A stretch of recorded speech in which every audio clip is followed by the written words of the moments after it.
What's up, guys? Welcome back. Thank you so much for tuning in. As promised, I'm going to read part of my journal from 2015, which was sort of a journal, but also intended to tell my story one day. So even though it feels kind of weird reading it to you guys, but I tell you everything anyway. And like, my idea was I was going to write a book like a year in the life and like have my entries, but then I went manic. So, and this part is kind of crazy. And last night I actually, I'd never in my life had a dream about my biological mother. And last night I had nightmares, and night sweats, and I woke up a few times. And this morning I woke up remembering it. And I didn't remember the exact details. I just remember it was a nightmare, and I remember how I woke up feeling. But anyway, apparently I had ripped a page out of here somewhere, but so this is from August 13th, 2015. So basically I was completely full-blown manic, probably like, I think by Thanksgiving, because I spent Thanksgiving, Christmas, and New Year's in mental hospitals. I know that. I was at college hospital, and then Jeff picked me up. Anyway, this is prior to that. So a couple months, not long. So anyways, it says, I'm getting married in 29 days. I'm not working right now and couldn't be happier. My future husband is amazing and loves me like I never thought anyone would. Love is something especially hard for me because I'm special. I'm not like most of us. I have a mental illness. This is something that came about at 16. I remember my cousin coming to visit and asking me, do you think this is something you've always lived with or something that came about as a result of your life experiences? And that's something I always struggled with. And that's kind of why I'm reading this to you guys, is because my mind couldn't wrap around the idea that there was something wrong with my mind. Like, I was convinced it was my life experiences, because my life experience would kind of drive anyone crazy. They now know that not only can is it hereditary, but life experiences can also affect your mental health. The stuff that I've read says it can make your whatever illness you have show up earlier, not that it can necessarily cause it.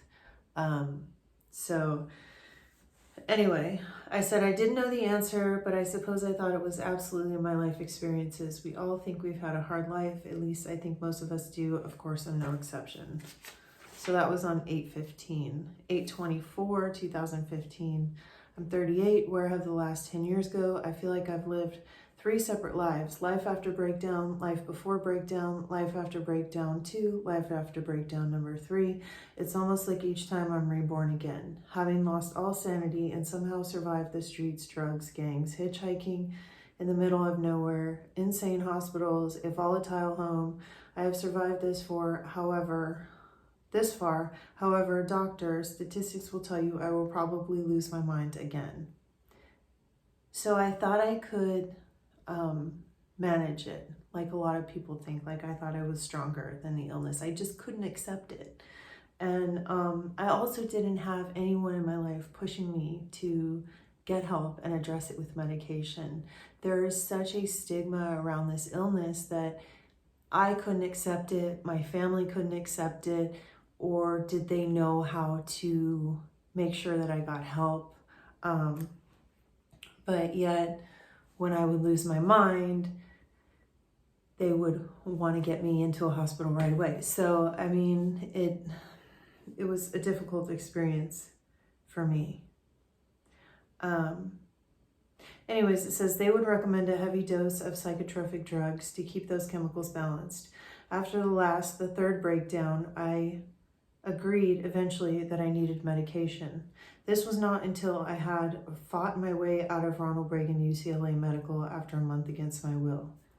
So I told you guys this, but in a separate video, my friend, when I went fully manic, in my 3rd episode, my friend took me to UCLA Ronald Reagan, and they held me on involuntary hold for 48 hours, which turned into a 2-week involuntary hold, which turned into a court order making me take medication, which turned into me having to go to court like 3 or 4 times, and then finally winning my case because I had somewhere to go.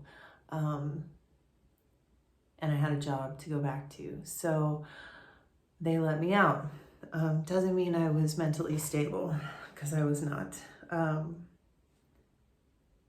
Anyways, I said I refused to take the pills. First they held me on 72-hour 5150. I was out of my fucking mind. The days and weeks leading up to that were simply insane. I had lost my mind. I had fallen in that pigeonhole where imagination and reality fused together like glue. I don't know if that's how you guys would explain it, but to me, it was very difficult for me to tell the difference between, well, I mean, anyone in a severe psychotic episode, but it was almost like it was fantasy mixed with paranoia, mixed with my imagination, and just nothing made sense. It was really weird. So that's why I say like where imagination and reality fuse. Anyways, it says, sometimes I see a glimpse of it now and have to tell myself that is a crazy thought. Get off this path. I reroute and I'm fine. I know the law of probability says this will happen again. I will lose my mind and all control. The paranoia will set in, the delusions of grandeur, the carelessness to do whatever drug is in front of you, me. God, I pray that's not my story. Aside from the massive amounts of marijuana, there are no drugs I take for my disease. Marijuana should never be prescribed for any kind of mental illness. For PTSD, it's helpful for a lot of people, but it's highly advised against for someone with a mental illness to smoke marijuana. Just want to throw that out there, even though I don't abide by that. The first diagnosis at 17, I believe, was paranoid schizophrenic. It later became bipolar. I think I'm a mix of both, if either are such a thing. If this is a thing, I have control over it, and it's the life experiences that make this happen then. Maybe I can win. Maybe if I just do my best to live a healthy, stress-free life, I won't lose my shit again. Like, no one is just born crazy, right? Aren't people born pure of heart? When someone gets hurt and kills someone else, what happens in their mind? Did they just all of a sudden get the urge? Were they abused or displacing their anger? Are they a scorned lover? I know what it's like to want to hurt someone after they have crushed your heart. I'm going to leave it there. And I'll finish the rest tomorrow because it's getting really long. And this is a really long entry for one. Oh, maybe this is where like I actually started turning it into a book and talking about my history and stuff. So I'll tell you guys this one story that I was talking about where I was displaying the behavior that I had learned from how I had been the home that I had grown up in. So I'll share that tomorrow, but I really wanted to read this first part because, I mean, this was a couple of months before like a month before I got married, and then a few months before I just completely lost my mind a couple months later. And I thought I was strong. I thought I could handle it. I thought even though they told me I needed medication, that I didn't need it. I never had severe depressive episodes where I wanted to kill myself other than the 3 years after this episode, because I had to go back to work and face all of the people that I had completely melted down in front of. And I worked in a huge industry. So it was really embarrassing and really humiliating, and I was alone, and it was horrible. Anyways,